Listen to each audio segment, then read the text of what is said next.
नमस्कार, मैं हूं प्रशांत और यह है स्पॉटलाइट। और आपने एक लाइन सुनी होगी, गाना भी सुना होगा, तेरी बातों में ऐसा उलझा जिया। और ये सुनने के बाद अगर आप देखें कि ये जो जिया है ये किसी रोबोट के इश्क में उलझ जाए तो क्या होगा, यही जानने के लिए हम आज बात कर रहे हैं कृति सेनन और शाहिद कपूर से। बहुत बहुत शुक्रिया बात करने के लिए। Thank you. तो आप हर जगह बता रहे हैं कि क्या होता है जब रोबोट्स, हम ट्रेलर में भी देख चुके हैं। बट सबसे पहले सवाल तो मेरे ख्याल में ये हिंदुस्तान की दूसरी रोबोट फिल्म है। या पहली रोबोट रजनीकांत साहब की? जी, रोबोट 1 2 रावण ऑल्सो भी रोबोट ही था। या रावण भी तीसरी हम बोल सकते हैं। बट मैं आपके बारे में आपसे शुरू करता हूँ। पढ़ रहा था कि लाइटर फिल्म आपको थोड़ी सी करनी थी। तो जब आप लाइटर फिल्म करते हैं एज एन एक्टर, आपको क्या लगता है कि हैवी फिल्म्स करने के बाद एक्टर की ज़िंदगी में मकाम आता है? दोनों से ये सवाल कि आपको लगता है कि यार कुछ हल्की फुल्की फिल्म करनी चाहिए। आपने भी पीछे जो फिल्म एक दो की वो भी हैवी फिल्म्स थी। नहीं, एक्चुअली मेरे फेवरेट एक्टर्स जैसे दिलीप साहब हैं, अगर देवदास मेरी फेवरेट फिल्म है तो रामो शान भी मेरी उतनी ही फेवरेट फिल्म गोपी है। भी। अमित जी हैं, लीडर देखें अगर आप दिलीप साहब की, तो इनफैक्ट एक ही फिल्म के अंदर गंगा जमुना जैसे एक फिल्म है, उसमें वो इतने फ़नी हैं और उसके बाद इतने ही इंटेंस हो जाते हैं। नया दौर में भी फ़नी है वो। जी, अमित जी हैं, you see his drama and you see his comedy. So I think ये फिल्म जो है वो lighter comparatively to other films है, लेकिन ऐसा नहीं है कि इसके अंदर इमोशन नहीं है या इसके अंदर डेप्थ नहीं है, लेकिन इस फिल्म का जो यूएसपी है वो इसका क्वर्क है, वो इसका एंटरटेनमेंट है। लेकिन कोई भी एंटरटेनिंग फिल्म, आई थिंक ये उस टाइप की लाउड कॉमेडी टाइप की फिल्म नहीं है। इसके अंदर दिल है, इसके अंदर इमोशन है, इसके अंदर फैमिली है, रियल कैरेक्टर्स हैं, बिलीवेबिलिटी है, प्यार है, मोहब्बत है। मुझे ये सब्जेक्ट बहुत अच्छा लगा, मुझे ये आइडिया बहुत एक्साइटिंग लगा और डरावना भी लगा कि यार ये पुल ऑफ नहीं किया तो बहुत गलत चला जाएगा, so we have to get this right. But हर चीज़ नई लगी मुझे इस फिल्म के अंदर। It was very fresh as a subject. और ये जोड़ी भी नहीं है। जोड़ी तो बाद में नहीं हुई, पहले तो सिर्फ स्क्रिप्ट ही सुनी थी। But of course very happy that we are collaborating, और हमारी पहली फिल्म है। मैं कई बार कह चुका हूँ और यही कह रहा हूँ कि कृति से बेहतर ये कैरेक्टर मुझे नहीं लगता कोई प्ले कर सकता था। अब मुझे वही दिखती हैं इस कैरेक्टर में। ऐसा इसलिए क्योंकि यार ये बड़ी टेक्निकल सी चीज़ है, इसे एक्सप्लेन करना बड़ा मुश्किल है। बट एक तो ऐसी पर्सनैलिटी चाहिए जो एक परफेक्ट लड़की की तरह लग सके, तो कृति में है वो बात। दूसरा ये कि उतना मैच्योरिटी एज एन एक्टर होनी चाहिए कि आप इसे थिन लाइन पे लेके चलें, बिकॉज ये वो वाली रोबोट नहीं है कि ऐसा ऐसा ऐसा ऐसा किया, और उस तरह की रोबोट नहीं है। ये इंसानों के इतने करीब हैं कि पता ही नहीं चलता इंसान नहीं है। तो या तो आप एकदम ही नॉर्मल हो जाओ, बट फिर वो बिलीवेबल नहीं लगेगा। अगर आप थोड़ा ज़्यादा उस तरफ चले गए तो लगेगा यार ऐसे तो पता चल जाता है यार प्यार क्यों होगा। ये तो क्योंकि मेरा कैरेक्टर भी कोई ऐसा बुद्धू टाइप का कैरेक्टर नहीं है, इंटेलिजेंट लड़का है, रोबोटिक्स इंजीनियर है, तो उसे कैसे ये समझ में नहीं है। तो ये सारी चीज़ें जो हैं ये बहुत ट्रिकी होती हैं। तो उन सब का मिश्रण आई थिंक कृति अब जिस स्टेज पे हैं, चाहे एज एन एक्टर हों या चाहे जैसी वो लग रही हैं, I think she is just right for the role. और उन्होंने इतना बखूबी निभाया है और हमने अब एक पूरा साल साथ बिताया है फिल्म करते हुए। तो मुझे तो अब मेरे लिए तो आर्यन के लिए तो सिर्फ कृति ही है। हैवी फिल्म करने के बाद बतौर एक्टर, बिकॉज ये भी एक थोड़ा सा मेरा ख्याल में डेंजरस भी होता है कि कई बार एक्टर उस जोन से नहीं निकलना चाहते जहाँ पे उनको पसंद किया जाता है ज़्यादा, और रिस्क लेने से घबराते भी हैं कई बार। बट बहुत से एक्टर्स ऐसे जैसे शाहिद ने बोला या दिलीप साहब ने भी ये किया था देवदास के बाद, उन्होंने डॉक्टर ने बोला कि आपको लाइट फिल्म्स करनी चाहिए। सो आप मुझे बताइए। आई think I like mixing it up. मुझे अच्छा लगता है कि मुझे हर तरह की फिल्में देखना पसंद है। मुझे एक तरह की फिल्में देखना ही नहीं पसंद, तो फिर करना पसंद क्यों होगा? आप चाहोगे कि आपने अगर एक कुछ बहुत इंटेंस किया है, ऐसा कॉन्शियस डिसीजन नहीं होता है कि अच्छा मैंने अभी इंटेंस कर लिया तो चलो कॉमेडी फिल्म ढूंढते हैं। It's not that. बट ऐसा होता है कि अगर आपके पास स्क्रिप्ट आती है कोई वैसी ही, तो उसको आप मना कर दें? नहीं, वैसी ही मतलब अगर सेम टाइप का रोल है या मुझे लग रहा है कि अभी यही ऐसा ही रोल मैंने किया है, कुछ नया नहीं है मेरे लिए, तो या then I feel like I am repeating my self. But एक ही जॉनर में भी अलग कैरेक्टर्स हो सकते हैं। सो ऐसा नहीं है that I would say no to it क्योंकि मैंने वो जॉनर अभी किया है। But I like mixing it up, और somehow I do get attracted to an entertaining comedy film that has heart. I think that's one genre I do get attracted to if it's well written. चाहे वो बरेली की बर्फी हो, चाहे वो मिमी हो, चाहे वो लुक्का छुपी हो, there's been like some element of comedy in all three of them, and I enjoy comedy, so I feel like इसके अंदर भी ये लव स्टोरी है. लव स्टोरी मेरा फेवरेट जॉनर है, बट बहुत कम बनती है, और आजकल तो बहुत ही कम बनती है सडनली. कहीं ना कहीं शायद कॉन्फ्लिक्ट्स कम हो गए हैं कि उसमें क्या नयापन लाएं, ऐसा ऐसी क्या नई चीज़ लाएं लव स्टोरी में कि वो सिंपल बेसिक ना लगे, देखी दिखाई ना लगे. आई थिंक टाइम चेंज हो रहा है शायद, बिकॉज जिस तरह की फिल्में पिछले कुछ साल से 1-2 साल से चल रही हैं, तो जैसे पहले कोविड के टाइम से पहले लोग सोच रहे थे कि अच्छा ये चलेगा, लेकिन अचानक अब लगने लगा कि नहीं, ये थोड़ा सा No, I don't believe in that, क्योंकि मेरे ख्याल में मैंने कहीं बहुत बड़े प्रोड्यूसर्स डायरेक्टर्स के कोट्स पढ़े हैं जो ये कहते हैं कि ज़िंदगी में ऐसा तो कुछ है नहीं जो कभी नहीं हुआ है, आप कितना अलग कर सकते हैं. वो ये कौन कहते हैं? प्रोड्यूसर? बहुत सारे डायरेक्टर्स के मैंने कोट्स पढ़े हैं. हाँ यार प्यार तो कांस्टेंट है, प्यार तो जनरेशन से चल रहा है. It's not like one day it's gonna go away, people will not understand कि लव क्या है. You know, it's just वो लव स्टोरीज आजकल ना क्या हो गया. एक तो आई ऑल्सो फील कि everything is become fast moving, everything is become a little more frivolous. तो लेकिन मुझे फिर भी लगता है कि even the swipe right swipe left generation जो है is looking for something deep. Maybe they're just scared. Something deep, yeah. I think everybody eventually wants something deep and something real, you know. And I've gone too deep right now. But I feel that what I like about this is that कुछ अलग था इसमें conflict, और फिर भी आज की generation से मिलाकर था, क्योंकि ये कहीं ना कहीं हो सकता है 15 साल में 10 साल में शायद, पता नहीं. हम ऑलरेडी AI की तरफ बढ़ रहे हैं, काफ़ी तेज़ी से बढ़ रहे हैं, हमको शायद पता भी नहीं है. So this is possible. What if it happens? Right.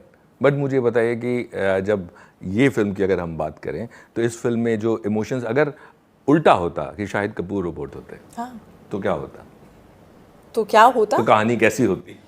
I think वैसी होती है. But also थोड़ी सी अलग होती, बट बात तो वही कहते हैं हम इस फिल्म के अंदर. आई थिंक जो बात कह रहे हैं हम फिल्म के अंदर वो नहीं चेंज होती. मुझे कहानी एक्चुअली वैसी ही होती, कुछ अलग ऐसा नहीं होता. इनफैक्ट प्यार थोड़ा जल्दी हो जाता है, मुझे लगता है लड़कियों को थोड़ा जल्दी हो जाता है. क्या ये एक प्रतीक भी है इस बात का कि जो फीमेल्स है कई बार उनको हमारे सोसाइटी में इस तरह से देखा जाता है कि हाँ भाई इनको कमांड दिया और कमांड उन्होंने लिया और वो काम करते रहे. अच्छा समझ रहे हैं आप. मैं जेन्युइनली कह रहा हूँ कि एक होता है एक फिल्म की एक ऑब्वियस टोन होती है, एक फिल्म की एक ऑब्वियस मैसेजिंग होती है, एक फिल्म की एक ऑब्वियस सुर होता है, यू नो, पहला कम्युनिकेशन जो आप ऑडियंस को देते हैं. लेकिन ये फिल्म हमने सिर्फ लोगों को एंटरटेन करने के लिए स्टूपिड कुछ भी वो मडॉक की फिल्म्स में होता भी नहीं बनाया है जी, और मेरी फिल्मों में भी नहीं होता है. तो इसका जो सेकंड लेयर है, एक्चुअली मुझे फिल्म से प्यार उस लेयर की वजह से, क्योंकि ये सटली काफ़ी कुछ चीज़ें कह रहा है. ऑफ कोर्स हमारी रिलेशनशिप टेक्नोलॉजी के साथ क्या है, और हम इंसानों को छोड़कर मैकेनिकल चीज़ों से अटैच हो रहे हैं, इश्क करने लगे हैं, वक्त देने लगे हैं, इंपॉर्टेंस देने लगे हैं, प्रायोरिटाइज करने लगे हैं. हम अपने बच्चों के साथ भी कभी कभी जब होते हैं तो सोचना पड़ता है अरे यार मैं फ़ोन देख रहा हूँ. हाँ बेटा, यू नो वो होता है, वो हमारे फितरत में अब आ गया है, यू नो. तो वो एक अंडरलेयर डेफिनेटली है. एक हिंदुस्तानी फैमिली की एक लड़की से क्या एक्सपेक्टेशन होती है उसका भी अंडरलेयर है. और रिलेशनशिप के अंदर जो डायनामिक्स हैं, मेल फीमेल डायनामिक्स कैसे हैं, कैसे होने चाहिए, क्या सही है क्या गलत, सटली ये सब है. लेकिन ये सब ह्यूमर के साथ चलता है, यू नो. तो आप हल्का सा आपने मेंशन किया, मुझे बड़ा अच्छा लगा कि शायद आपको हल्का सा उसका सेंस हुआ. बाकी तो फिल्म में ही दिखेगा, क्योंकि अभी तो हमें एंटरटेनमेंट बेचना है, और यू नो एंटरटेन करते हुए अगर कुछ दे सकते तो दे दो टाइप सिचुएशन. राइट, वो हमेशा वर्क भी करता है जी. मैं एंटरटेनमेंट पे आऊँगा, पर एक सवाल और मैं पूछ लेता हूँ कृति से. कृति, मुझे बताइए कि अक्सर जब एक्टर एक्टिंग कर रहे होते तो चैलेंजेस होते हैं. सब लोग आपसे पूछ रहे होंगे रोबोट करने में क्या चैलेंज था. बट एज एन एक्टर जो मैं समझता हूँ कि वाकई में एक जो राइट बैलेंस है वो पकड़ना बहुत मुश्किल होता है इस तरह के कैरेक्टर्स में भी, और शायद जो थोड़े कॉम्प्लेक्स कैरेक्टर्स होते हैं. तो आप मुझे बताइए कि आपके लिए क्या चैलेंज था इसमें, और कितना, मतलब कौन सी ऐसी जगह थी जहाँ आपको लगता था कि आप गिरते गिरते वापस संभल रहे हैं? एक्चुअली मोस्ट कैरेक्टर्स ना आपको उनके मन में क्या चल रहा है, वो सब टेक्स्ट क्या है, यू नो, ये सारी चीज़ें आप ढूंढते कि अच्छा ये बोल ऐसे रही है, बट एक्चुअली ये सोच क्या रही है, फील क्या करी. यहाँ वो सब लेयर सीधी हैं, क्योंकि जो अंदर है वो बाहर है. ये she is a robot, she is actually not complicated like human beings. But यहाँ पे आउटर लेयर्स और जिस तरह से बिहेवियर है वो सारी चीज़ें काफ़ी ट्रिकी थी. बिकॉज कई चीज़ें बहुत ज़्यादा ह्यूमन होती हैं जो ऑब्वियसली मैं नहीं कर सकती थी. ह्यूमंस जो है वो काफ़ी अनप्रिडिक्टेबल होते हैं, काफ़ी इम्पल्सिव होते हैं, काफ़ी ओवर थिंकिंग वाले होते हैं कई बार. हालांकि ये जो रोबोट है ये ह्यूमंस के इतने करीब है कि आपको ये नहीं लगना चाहिए कि अरे ये तो कितनी रोबोटिक है और कितना एक पर्टिकुलर टोन में ही बात कर रही है. वो इतनी इंसानों के करीब होनी चाहिए कि प्यार हो जाए जी. But at the same time she is a robot and you know that. तो एक वो फाइन बैलेंस के कुछ ऑफ है, कुछ अलग है, पता नहीं क्या है वो. और of course she can't have peaks of emotions. तो ऐसी कई चीज़ें मुझे एलिमिनेट करनी पड़ी थी कि ये ज़्यादा ह्यूमन हो रहा है, ये नहीं कर सकती हूँ. पर I also knew that it's a love story at the end of it. तो चाहे वो पहला सीन क्यों ना हो, आई वॉज कॉन्सेंट्रेटिंग कि मैं रोबोट हूँ और मैं रोबोट कहीं ना कहीं लगनी चाहिए, थोड़ा कुछ दिखना चाहिए. बट मैं कॉन्स्टेंटली शायद को बोलती थी कि but I am romancing you. तो ये रोमांस दो तरफा ही होता है. राइट. एक इंसान से रोमांस नहीं हो सकता है. तो I have to give that. One sided भी होता है बट फिल्म की बात अलग है. मतलब इस लव स्टोरीज में वो एक तरफा लव स्टोरी नहीं है. So I feel like that was what was tricky. Somewhere I think everyone contributed, everyone helped, everyone knew कि Sifra needs to work and you can't suddenly feel human, so human, or you can't suddenly be so robotic. तो मज़ा भी उसी में था I think, to find that balance. मुझे बताइए, जो मैं अभी फ्रेश कास्टिंग की बात कर रहा था, मैं एंटरटेनिंग सवालों पे थोड़ा सा आ जाता हूँ कि आप दोनों जब फर्स्ट टाइम आप सेट पे गए होंगे, मिले होंगे, और जिस तरह का एक केमिस्ट्री की लोग अक्सर बात करते हैं, मैं दोस्ती की बात करूंगा जो आपके इंटरव्यूज़ में झलक रही है, वो मुझे आप शाहिद के बारे में बताइए और शायद मैं आपसे इनके बारे में पूछूं. हमारी दोस्ती I think with time obviously और बेहतर हुई. I think it started with absolutely not knowing each other. जिस तरह से आर्यन और सिफरा पार्टीज वगैरह में तो मिले होंगे पहले. ये पार्टी ज़्यादा करते हैं. हाँ, ये सो मैं इनको एक अलग सी इमेज है. अवार्ड फंक्शंस में थोड़ा बहुत मिली हूँ, बट उधर आप ज़्यादा बातें नहीं करते हैं ना, बहुत ऊपर ऊपर की बातें होती हैं. तो इतना ज़्यादा इंटरेक्शन नहीं हुआ था. एक बार ऑफिस में, मैडॉक के ऑफिस में मिले थे जब साथ में नरेशन ली, वहाँ पे भी इतनी बात नहीं हुई थी.